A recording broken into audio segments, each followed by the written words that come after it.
Hello, hello, hello, and welcome to the Pure Michigan Properties Podcast. My name is Dylan Mostyn, and I'm here with my lovely co-host, Shalaunda, Wather. What's up, Shalaunda? Dylan, how are you doing today? I'm fantastic. How are you? I'm doing well, thank you. I love this green dress on you. Listen, you guys have to check out Burlington. I went into Burlington. Ooh. And I went to grab another watch. And I came out with this dress. It's my color, one of my favorite colors. Mm-hmm. And $17.99. I love it, a good deal. What a good deal. Emerald green. Yes. Like, just we were talking about, like, the couches and everything. Remember, like, a couple weeks ago? We were. We were talking about how green could really just... I love the color green. The colors of, what is it, the year or something? This year's colors. It's color of money, and I like money, so... And prosperity. That's what it is. Bam. That's what it is. So, Shalaunda, we're on episode 20. 20. Tell me, how does that make you feel? I mean, like we talked about, I remember the first episode we filmed, and then we went to episode 5, and then we got to episode 10, did episode 15, and now we're in our 20s. Yes, it feels good to be able to hit certain milestones, especially because we're still early on in our career. For sure. And so to be on episode 20, it just really excites me. Yeah. Yeah. I totally agree. I mean, just the growth. I love the conversations we've had so far. I think it's fantastic. It really is. I mean, I know for me, I've been getting a lot of great feedback about it, and it makes me happy. And I love doing it with you. What's one of your favorite episodes? My favorite episode, I think, was... I have to go back to the original, the first episode we ever filmed. Okay. Because it sparked the idea, yes, and it grew us to where we got today. And it talked about, like, our motivations, what got us here. That's right. And to me, it's, like, a heartfult episode. Absolutely. I would agree. Yeah. But in addition to that, I like the rabbit in the hair. That one, I think... I will never stop laughing at because I'm just rewatching it and I just I can't stop smiling. That's it. I think it's so funny. I mean, I know you told me you had the best feedback off that episode. Yes, I did. And I think it's one of our most played episodes, to be honest. I was looking back at the analytics and it looks like I think it was our top one. Besides our Big Y. Our Big Y was the number one. Okay. I think that one was our second. The rabbit in the hair. Correct. Cool. And I've gotten great feedback as well off of the housing bubble. People really seem to I guess, enjoy that conversation just because that's something that they've really been wanting to know. Nice. Yeah. Good. So it looks like we're off to a great start then with this whole... the podcast, right? I mean, we're literally... I know episode 20 seems like a lot of episodes, but compared to the big aspect of things, we're still in the very beginning. Yeah, we're still in the beginning, and we need, our governor? Oh, yes. We've been still waiting. Governor Whitmore, we're looking forward to having you on to our podcast. Hashtag the governor. Give us a time and a date, and we'll be there. Well, let's jump into it. Let's jump into today's episode. So... let's talk about a quote of the day. Yes, so nothing starts until you make it happen. They say to do what the clock does. Just keep going. Ooh, I really like that one. Just keep going. Because that makes sense though, right? I mean, when you stop something and then you keep going, the more you go, the more action results you'll find. That's right. So I like that. And failure is not an option. It's not even a thing unless we're talking maybe about technology. But in life, fair enough. I don't believe failure is an option. We learn those lessons. You know, we implement the change and we move forward. Just keep moving. It's simple as that, right? That's it. Nothing more, nothing less. So, do you want to talk about what we're actually going to be talking about today? So interestingly, we're talking about ghost towns, you guys. Ghost towns. We're talking about ghost towns. And so Dylan actually had come up with the idea. He said, hey, let's do a couple of fun episodes. And I'm all for it. And that was just an interesting topic. Yeah. So when I first got into the industry, I did a podcast with this guy, and one of the conversations we had was about like haunted houses, and so that drove a lot of interest in like my sphere, and like people were asking me about that. So when I was doing some research just about like real estate, ghost towns popped up. I'm like, that could be a really fun like subset episode of like kind of like when I did that podcast about haunted houses and now ghost towns. I feel like it could be an interesting kind of conversation. So I wanted to read you the definition of what a ghost town really is. Yeah, talk to me. Tell me a little bit about it. I pulled it up on the internet because I cannot just spit it out off the top of my head. But a ghost town is a deserted city, extinct town or abandoned city in an abandoned settlement.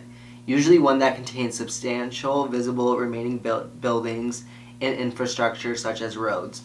A town often becomes a ghost town because the economic activity that supported it, usually industrial or agricultural, has failed or ended for any reason.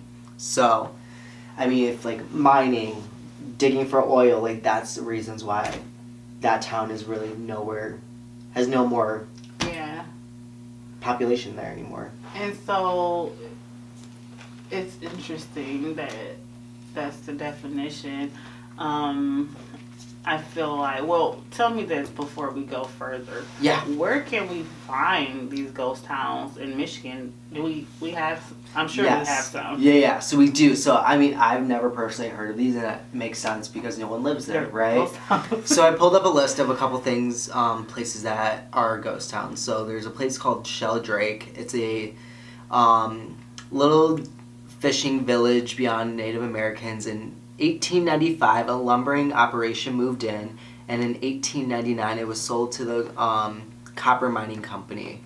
In 1925, the lumber mill experienced its second fire and was burned completely down, which obviously caused its operation to stop. Oh, wow. So that's why it's no longer active population over there.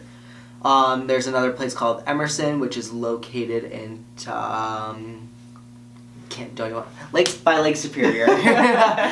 Emerson was once a bustling town, founded in 1882 by a lumberman. This town thrived around the sawmill originally built there. In 1912, the mill closed down because fishing took over as the main source of income. By 1950, this town was vacant and people had taken pretty much everything with them. So as soon as that operation ceased, they all just moved right out. Now, I guess the question really is can people move into a ghost town? Well, why not? Well, right, let's have that discussion. Yeah, well, let's have that discussion. What does that look like, right? So, let's say, Shalaunda, would you like to buy a house in a ghost town with me? Well. Oh, okay. I automatically say yes. Yes. Well, after consideration, I would say yes, Dylan. So let's go on that journey. So let's talk about what that would look like, right? So obviously no one else would be living there. It would just be the two of us in the town, right? We might still have some buildings popping up, but really the livable aspect of it probably isn't really there as much. Like you're not going to go down the road and see a Myers or a Target. Well, that's okay. We create one, right? And so how do we create that in that environment, right? For sure. By purchasing the land. Building our own, improvements on the land and things like that. I think that for me, I wouldn't mind living in a ghost town because that gives me the freedom to do what I want to do, right? You know what I just heard off what you basically said is back to what we do is invest in real estate, right? Because if we buy the land, build it back up, people will move back in. Absolutely. It's just because those operations failed, so people moved out, right? Yes. But if you bring those operations back in, people start moving back in, right? I mean, that could be any town. Absolutely. Right? It's not just because a specific area they were in. It's just because the area that they were in, it just didn't work for what they were using it for.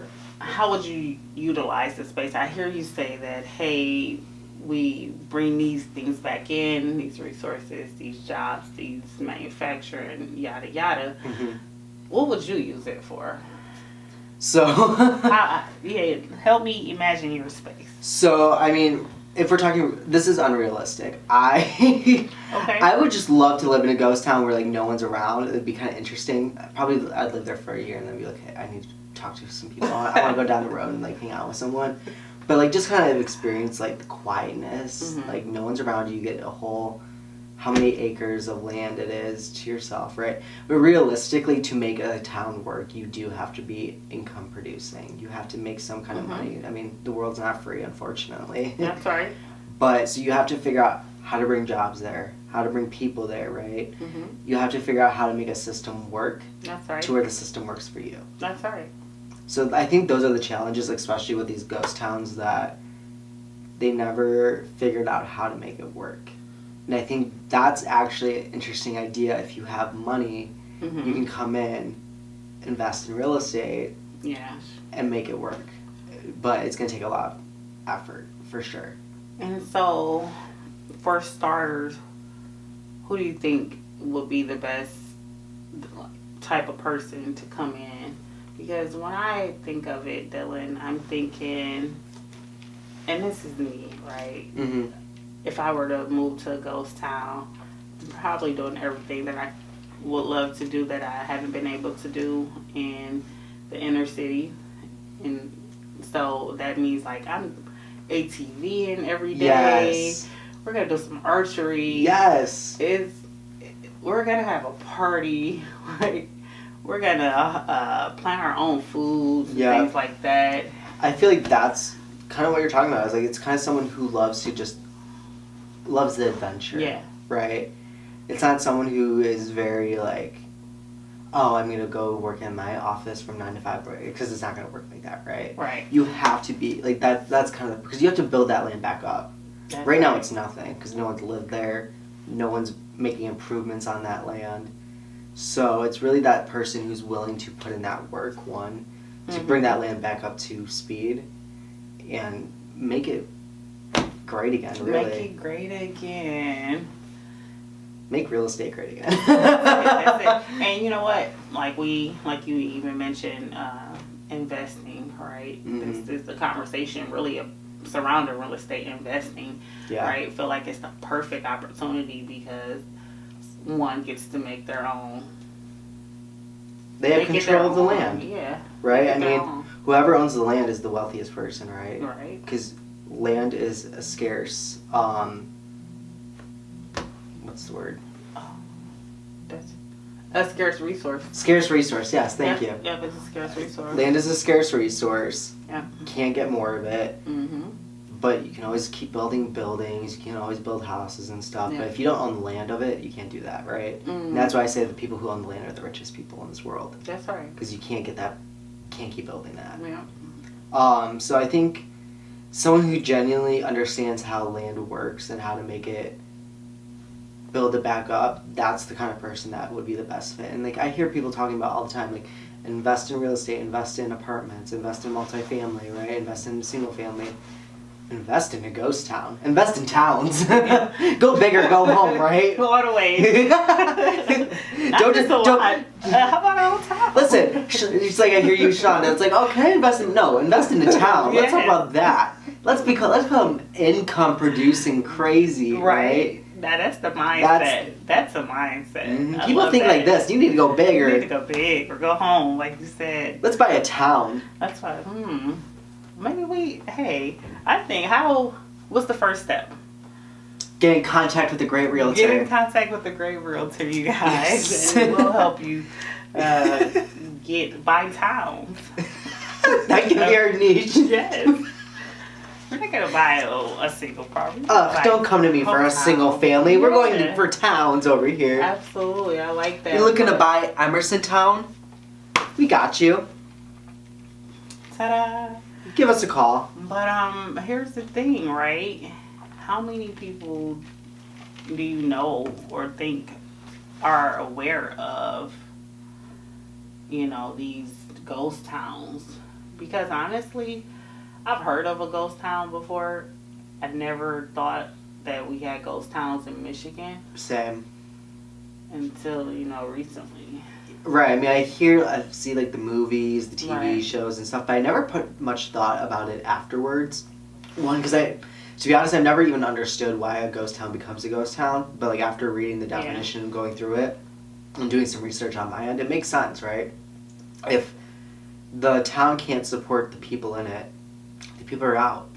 Right? I mean, we've seen that throughout history where people get up and move their stuff because the area doesn't work for what their needs are, right? Yes. So they move to a place that can sustain, where they are able to live happily and it makes sense. But now the real question is, how do we make that land make sense for who should be buying it or should be living there? So I think each piece of land would be different for the different use of it. Absolutely. But I think there's definitely people out there who it could make sense for. It's just finding those people, right? Right.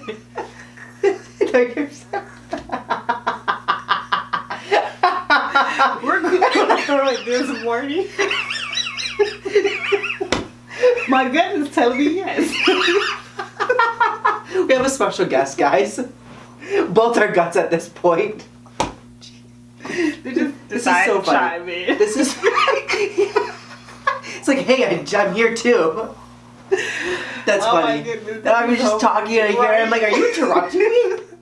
Excuse you. That is so funny. That's hilarious. Like, well, I have something to say. No, yeah, it's like, you shut up, I'm talking now. That's hilarious. That was so, I like heard something and I was like, wait a minute. I was like trying to listen. I'm like, wait. Yep. And then you started laughing. I'm like, yeah.